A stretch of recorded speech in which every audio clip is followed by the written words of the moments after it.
जय हिंद दोस्तों, स्वागत है आपका हमारे यूट्यूब चैनल में। आज की वीडियो में हम लेकर आए हैं आपके लिए यहाँ पर हिंदी साहित्य के बहुत ही महत्वपूर्ण क्वेश्चन आंसर। तो वीडियो को पूरा अवश्य देखना है। अगर आप चैनल पर पहली बार आए हैं तो चैनल को सब्सक्राइब कर लें, बेल आइकन दबाएं, ऑल पर क्लिक करें ताकि ऑल वीडियो की नोटिफिकेशन आपके यहाँ तक सबसे पहले पहुँचे। ज़्यादा से ज़्यादा वीडियो को लाइक करें और शेयर करना ना भूलें। आज का अपने यहाँ पर फर्स्ट क्वेश्चन है, प्रगतिवाद के प्रमुख कवि नहीं है, नागार्जुन, अज्ञे, दिनकर या मुक्तिबोध। आंसर अगर आपसे बनता है तो आप कमेंट में आंसर जरूर बताएं क्या होगा इसका सही आंसर। तो यहाँ पर प्रगतिवाद के कवि नहीं पूछा है तो अज्ञे आपका यहाँ पर सी राइट आंसर होगा। बिल्कुल सही, अज्ञे जी जो हैं ये प्रमुखतः प्रगतिवाद के कवि नहीं है, बल्कि ये हैं प्रयोगवाद एवं नई कविता के ये जो हैं कवि माने जाते हैं। क्वेश्चन नंबर आपका यहाँ पर 26 पूछा है। क्या पूछा है देख लेते हैं कि निम्नलिखित में से किस लंबी कविता की रचयिता मुक्तिबोध हैं। तो यहाँ पर 4 विकल्प भी दिए गए हैं, पेशोला की प्रतिध्वनि, राम की शक्ति पूजा, अंधेरे में या असाध्य वीणा। क्वेश्चन नंबर 26 है और 26 का सही आंसर आपका यहाँ पर जो होगा वह है आपका राइट आंसर 26 का बी यानी कि अंधेरे में। अंधेरे में आपका यहाँ पर सही आंसर है। ये जो है लंबी कविता की रचयिता है मुक्तिबोध, ये आपको याद रखना है अंधेरे में। तो क्वेश्चन नंबर आपका यहाँ पर पूछा गया है, क्या पूछा गया है 27 देख लेते हैं। क्वेश्चन नंबर 27 है, चांद का मोह टेढ़ा, चांद का मोह टेढ़ा, इसका आपके लिए इसके रचयिता बताना है। आपके लिए इसके रचयिता कौन है। तो 4 विकल्प दिए गए हैं, चांद का मोह टेढ़ा के रचयिता कौन है। तो आपका सही आंसर यहाँ पर होगा मुक्तिबोध। कौन है? मुक्तिबोध, यानी कि विकल्प नंबर बी आपका यहाँ पर सही आंसर है। क्वेश्चन नंबर आपका यहाँ पर 28 पूछा गया है कि भूल गलती कविता के कवि हैं। तो भूल गलती कविता के कवि कौन है? नागार्जुन है, त्रिलोचन है, केदारनाथ अग्रवाल हैं या फिर मुक्तिबोध हैं। तो क्वेश्चन नंबर 28 का आपका जो सही आंसर है, भूल गलती कविता के कवि जो माने जाते हैं वह माने जाते हैं मुक्तिबोध। कौन माने जाते हैं? मुक्तिबोध, यानी कि विकल्प नंबर डी आपका यहाँ पर सही आंसर है।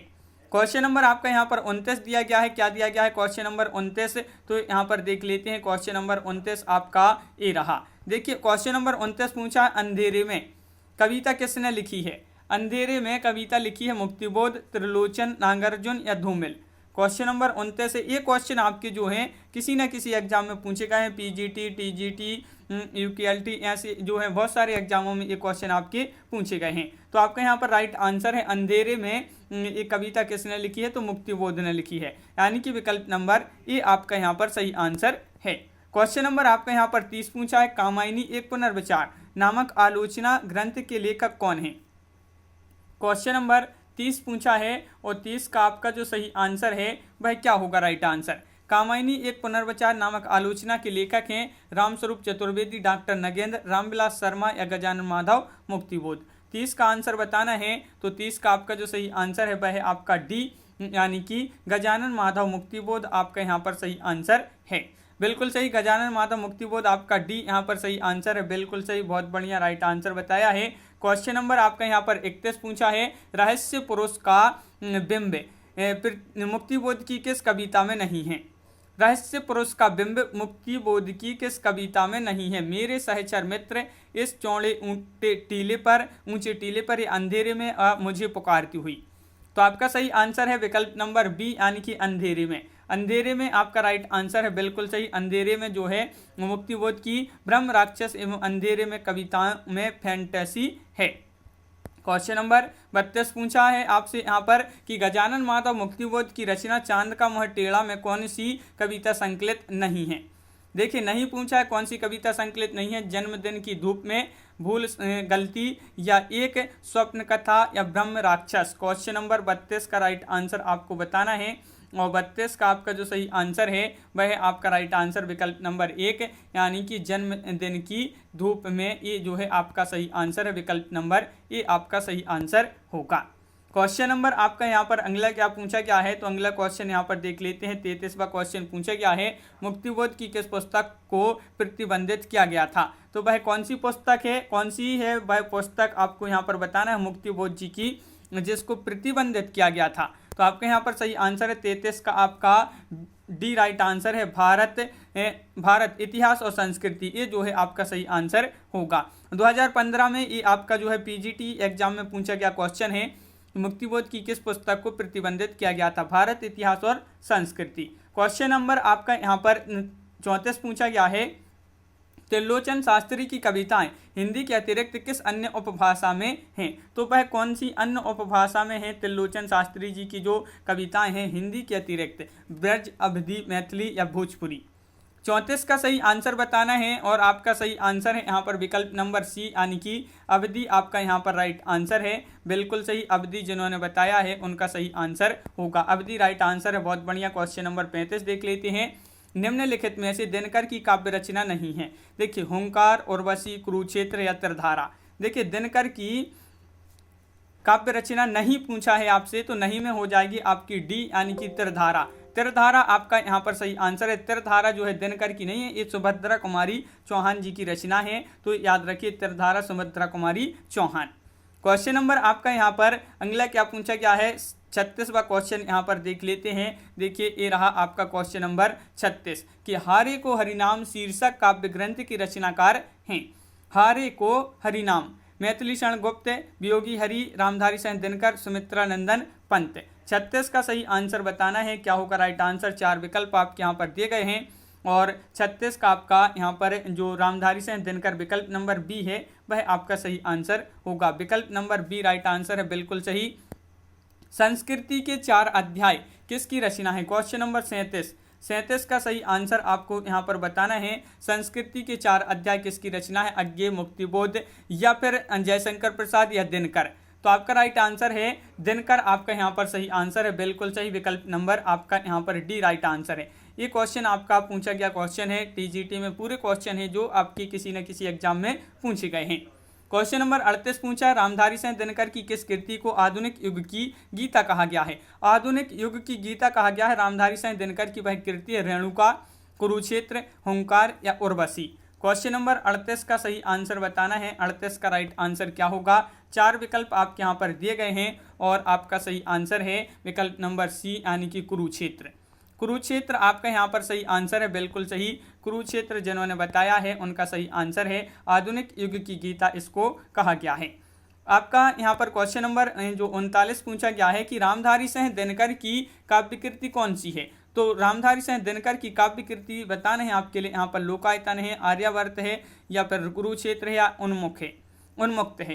तो क्वेश्चन नंबर 39 का आपका जो सही आंसर है कुरुक्षेत्र जो है आपका राइट आंसर होगा, विकल्प नंबर बी आपका सही आंसर है। क्वेश्चन नंबर आपका यहाँ पर पूछा है 40, दो राह समय के पथ का घर घर नाद सुनो, सिंहासन खाली करो कि जनता आती है। यह पंक्तियां जो है किस की कविता से उद्धृत हैं? शिवमंगल सिंह सुमन, मैथिली शरण गुप्त, रामधारी सिंह दिनकर, महादेवी वर्मा। 40 का आंसर बताना है और 40 का आपका जो सही आंसर है वह आपका रामधारी सिंह दिनकर आपका राइट आंसर होगा। रामधारी सिंह दिनकर विकल्प नंबर बी आपका यहाँ पर सही आंसर है, बिल्कुल सही। रामधारी सिंह दिनकर राइट आंसर है। क्वेश्चन नंबर 41 पूछा है, बालकृष्ण शर्मा नवीन का सर्वप्रथम प्रकाशित काव्य संग्रह है। इनका काव्य संग्रह बताना है, कौन सा इनका काव्य संग्रह है? तो 4 विकल्प भी आपके यहाँ पर दिए गए हैं और क्या होगा राइट आंसर?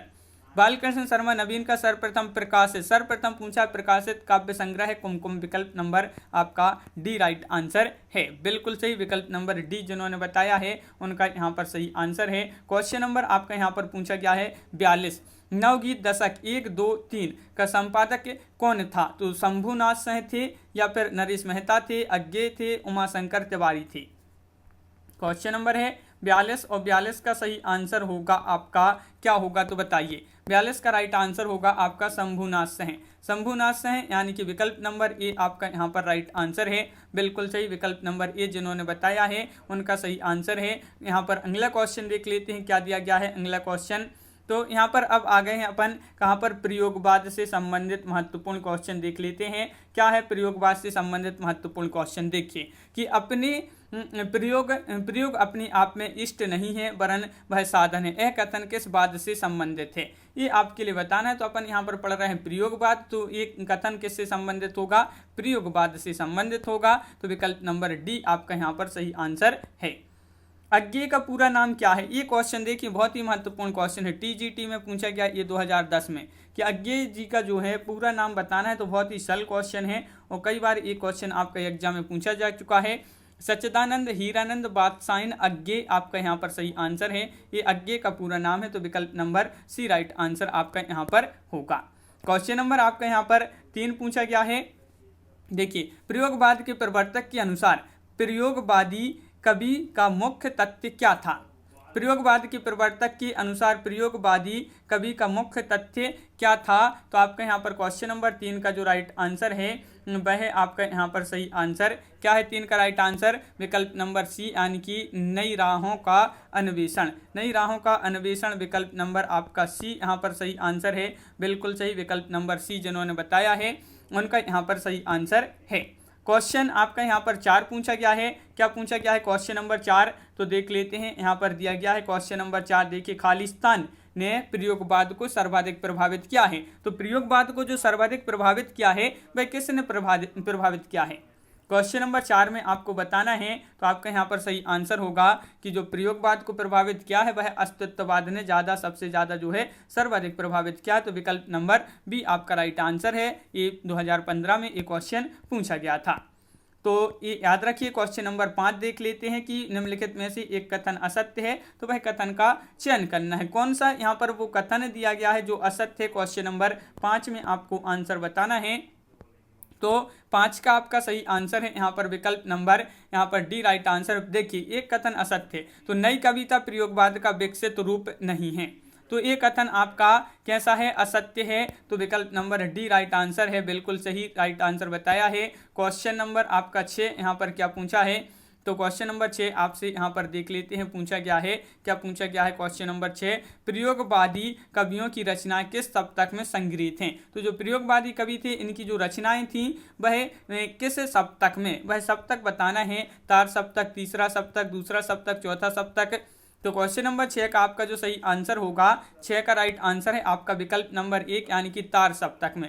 तार सप्तक में आपका सही आंसर है। अब तार सप्तक से आपका मतलब जो पहला तार सप्तक होता है, पहला सप्तक है वही। तो तार सप्तक आपका यहाँ पर सही आंसर है। बिल्कुल सही, विकल्प नंबर 1। और तार हिंदी में प्रयोगवाद का आरंभ सन 1943 में अज्ञे द्वारा संपादित तार सप्तक के प्रकाशन से माना जाता है। क्वेश्चन नंबर आपका यहाँ पर जो पूछा गया है क्वेश्चन नंबर 7 है, अज्ञे कौन से वाद से कवि हैं, कौन से वाद के कवि हैं, प्रगतिवाद, छायावाद, प्रयोगवाद या इनमें से कोई नहीं। क्वेश्चन नंबर 7 है, महत्वपूर्ण क्वेश्चन पूछा गया है और इसका जो सही आंसर होगा क्वेश्चन नंबर 7 का वह आपका विकल्प नंबर बी, यानी कि प्रयोगवाद। सभी के लिए पता है कि अज्ञे जी जो हैं ये प्रयोगवाद से संबंधित। टीजीटी 2011 में एक क्वेश्चन पूछा गया था। तार सप्तक में संकलित कवियों को राहों का अन्वेषी कहा था। तो मुक्तिबोध ने, भारत भूषण अग्रवाल, अज्ञे या प्रभाकर माचवी। तार सप्तक में संकलित कवियों को राहों की अन्वेषी कहा था। तो आपका सही आंसर है विकल्प नंबर बी, यानी कि अज्ञे। अज्ञे आपका यहाँ पर राइट आंसर है। विकल्प नंबर बी आपका सही आंसर होगा। प्रयोगवाद की जन्मदात्री पत्रिका है, प्रयोगवाद की जन्मदात्री पत्रिका है तार सप्तक, नैपथ्य, प्रतीक या नई कविता। क्वेश्चन नंबर 9 है और 9 का सही आंसर आपका यहाँ पर जो होगा भाई क्या होगा। क्वेश्चन नंबर 9 का राइट आंसर बताना है। तो बिल्कुल सही, विकल्प नंबर ए आपका यहाँ पर सही आंसर है, यानी कि आपका तार सप्तक यहाँ पर सही आंसर होगा। क्वेश्चन नंबर 10 क्या पूछा गया है। तो क्वेश्चन नंबर 10 यहाँ पर देख लेते हैं। ये दिया गया है क्वेश्चन नंबर 10, निम्नलिखित में से कौन तार सप्तक का कवि नहीं है पूछा है। शमशेर बहादुर सिंह, मुक्तिबोध, गिरजा कुमार माथुर, प्रभाकर माचवी। क्वेश्चन नंबर 10 का राइट आंसर क्या होगा। तो आपका यहाँ पर सही आंसर है यहाँ पर कि यहाँ पर पूछा है कौन तार सप्तक का कवि नहीं है। तो नहीं में आपके हो जाएंगे विकल्प नंबर 1, यानी कि शमशेर बहादुर सिंह। जो शमशेर बहादुर से हैं ये तार सप्तक के कवि नहीं है। तो बहुत बढ़िया, विकल्प नंबर 1 जिन्होंने भी बताया है उनका यहाँ पर सही आंसर होगा। तो इस प्रकार अपने यहाँ पर बहुत ही महत्वपूर्ण क्वेश्चन कंप्लीट हुए हैं। कैसा लगा ये वीडियो आप कमेंट में जरूर बताएं। अगर आप चैनल पर पहली बार आए हैं तो चैनल को सब्सक्राइब कर लें और बेल आइकन दबाएं ताकि और ऑल पर क्लिक करें ताकि ऑल वीडियो की जो नोटिफिकेशन है वह आपके यहाँ तक सबसे पहले पहुँचे। ज़्यादा से ज़्यादा वीडियो को शेयर करें और वीडियो को लाइक करना ना भूलें। तो आज के वीडियो में बस इतना ही। सभी के लिए बहुत बहुत धन्यवाद। सभी के लिए जय हिंद।